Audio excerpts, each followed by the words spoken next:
Super Smash Bros. I know it, you know it, literally every human ever made knows it. Since its humble beginnings in 1998, all the way up to the insane magic its most recent entry has provided, this series has changed the lives of countless people and created a scenario where Sora can hit Pac-Man in the face. What's not to love? Smash is great, and naturally many people have spoken about it, but I've found that most tend to talk about it in a competitive sense. Sure, there are some non-multiplayer videos around here, but I'd honestly bet that these are the minority, which depresses me as somebody with literally no friends. However, today I set out to change that and make a few videos we single-player loners can really jive with. Yes, more than the spirit stuff even. The topic? 100% completion.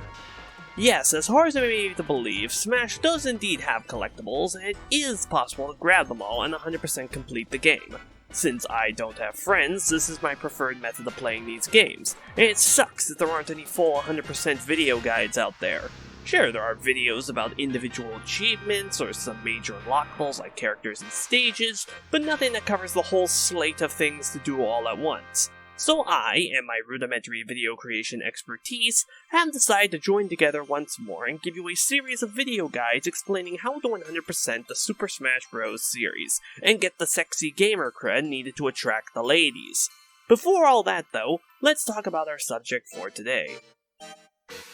Super Smash Bros. Is the first installment in the Super Smash Bros. Series. Yeah, I know, kinda obvious, but just bear with me. To give a brief history lesson, Smash was created by the great leader Masahiro Sakurai, creator of Kirby. Now, while Smash 64 is obviously outclassed by everything that's come after it, I do still think it's a fun and interesting game to look back upon. Firstly, that core Smash gameplay is still there and mostly intact. Pick one of your favorite Nintendo All-Stars, duke it out on a handful of iconic gaming landmarks, and don't let up till your foes are sent flying past the blast lines. It's just such an enjoyable formula, and while 64 doesn't have certain later elements, such as air dodging or side specials or charged smash attacks even, it's still a blast to play around in. It's also interesting as it, much like many other first games in series, serves as a time capsule to a simpler, more rudimentary time. Remember when Smash only had 12 fighters? Remember when Smash only had 9 stages? Remember how Classic, or 1P game as it was called, was the only thing you could do if you didn't have any friends?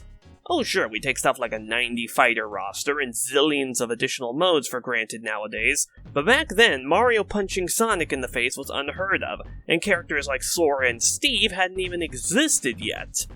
Incredibly impressive how far this series has grown in just 20 plus years.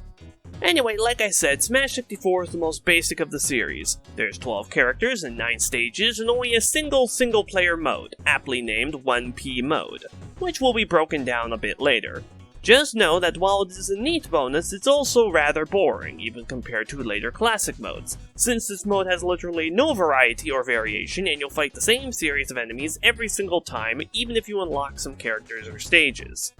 Even the earliest and simplest of Smash games had a few stuff you couldn't access from the start to go.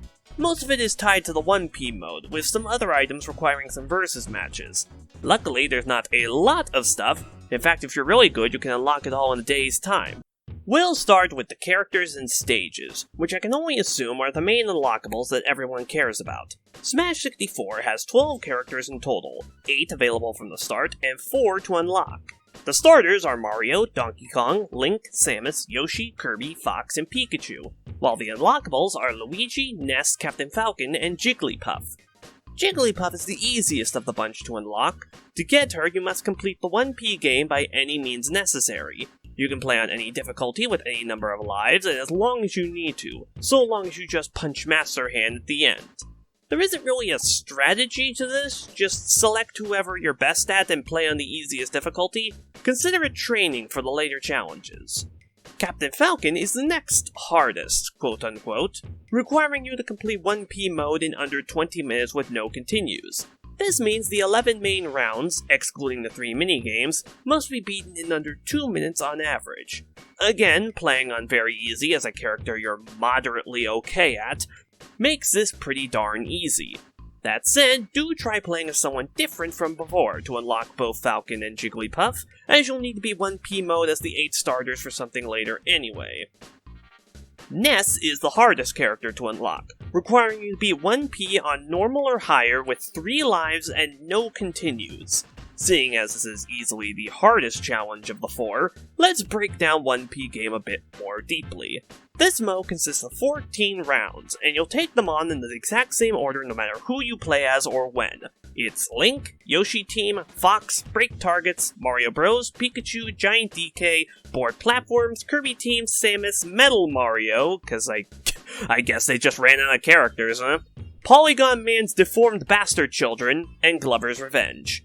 I'd first recommend getting used to Smash 64's physics. Obvious, I know, but if you're used to playing later games, going back to the start where it's at its most basic can be, I believe Culture Shock is the best descriptor for this.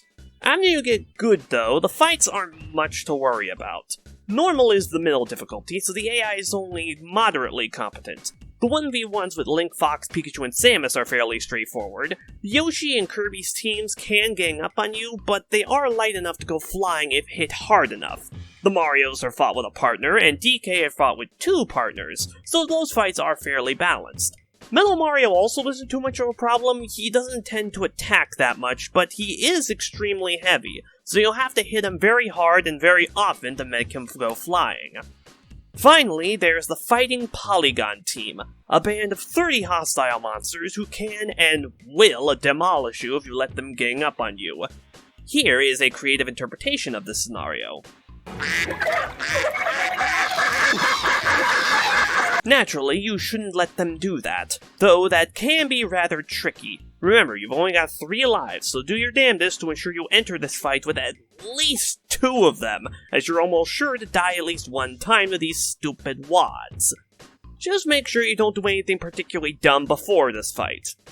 Finally, Glover isn't much of a danger if you're familiar with his attack patterns. Just remember you cannot air dodge in this game, and given that he is a flying enemy and most of his attacks are in mid-air, yeah, I played the other Smash games a lot, and there are so many instances where I just try to air dodge and get smacked on my rear. So, yeah, do your best to not let that happen. Regardless, if you keep all this in mind, Ness should come with probably 1 failure. Luigi is the weird one of the 4, as he isn't explicitly unlocked via 1P. To get him, you must beat all of the Break the Targets minigames as each of the 8 starting characters. This can be done in 1P, but it can also be done individually via the bonus 1 menu. As stated before, you'll have to play 1P mode as the OG8 anyway, so my suggestion is to try to beat the Break the Target tests in the process of doing so. Then, use the bonus menu to attempt any tests that you failed previously. You also don't need to worry about completing them in a certain time limit, so take as long as you need to clear them.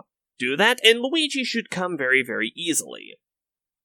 Moving on to stages, there are 9 total, 8 by default and 1 unlockable. The default 8 stages are Peach's Castle, Congo Jungle, Hyrule Castle, Planet Zebes, Yoshi's Island, Dreamland, Sector Z, and Saffron City. The sole unlockable stage is Mushroom Kingdom, and in order to unlock it, you must clear 1P mode as all 8 starting characters, and play 1 versus match on the 8 starting stages. This is the major unlockable in the game, as clearing 1P mode as all 8 starters will take up the most time here.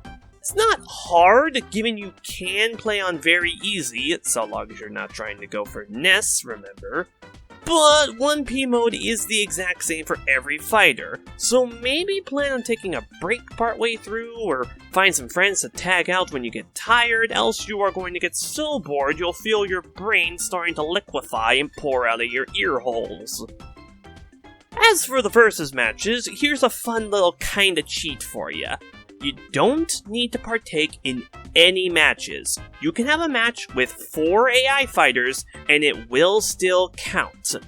No idea why, no idea how, but if you're tired of the game by this point, then there's a little something to help you hammer this one out.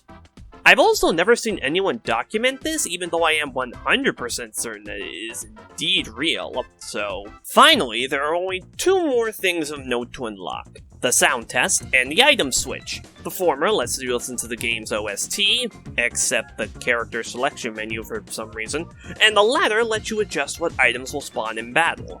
To unlock sound test, you must beat both Break the Targets and Board the Platforms as all 12 fighters. At this point, you'll probably have beaten most of them as the OG 8, so go through them separately as whoever did not make it first time. And for the 4 unlockable characters, you can go through 1P mode 4 more times, or you can just clear them from the separate bonus menus, so, pick whichever one you prefer, I guess. Item Switch, meanwhile, is unlocked by playing 100 versus matches, which will likely take quite a bit of time. Your options here are playing the game with friends 100 times, as you'd expect, or just hold 100 AI matches again. Yep, for some reason this still counts, it's rather amazing. Just make sure that you play on each of the 8 levels 1 time to unlock Mushroom Kingdom. The remaining 92 fights can be held anywhere you prefer. I'm not really sure if any of them are objectively faster stages for the AI to kill themselves on or anything, but just keep at it, and eventually the game will be forced to barf this one out on you. And with that, we've unlocked everything in Super Smash Bros. The game, not the whole series, man. But what if this was the whole series? That would actually be kind of sad. And then it goes without saying that Smash 64 is the easiest game to get everything in.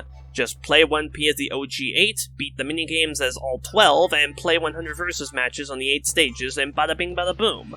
So long as you're diligent and careful with that, you should be more than capable of doing it.